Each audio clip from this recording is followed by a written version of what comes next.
Racing just is started. We have Sexy Eyes break quickly. Starts north, moving up is Speed of the Wind.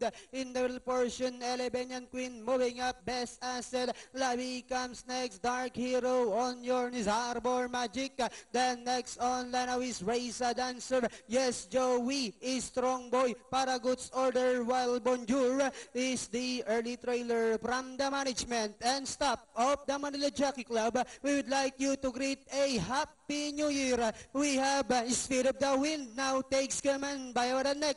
Down on the inside is Nerf. Best Asset is racing in third. Sexy Eyes.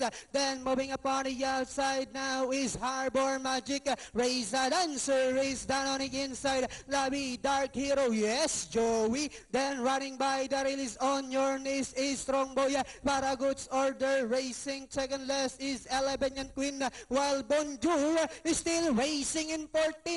Another part turn, we have Speed of the Wind by Orling and Ihapa. Moving up now on the outside, Best Asset. Then here comes entry number 4, and this one is Raisa Dancer. Yes, Joey is down on the inside. Moving up now on the outside is Harbor Magic. And as they swing for home, for runners fighting out for the lead, we have yes, Joey now takes command. Then on the outside, Raisa Dancer. Harbor Magic is Strong Boy. Last 75 meters, we have yes, Joey. And finally, it's yes, Joey. Second is Harbor Magic, Raisa Dancer, Elebenian Queen. Then comes number 1 is Strong Boy and Best Asset for your Super 6.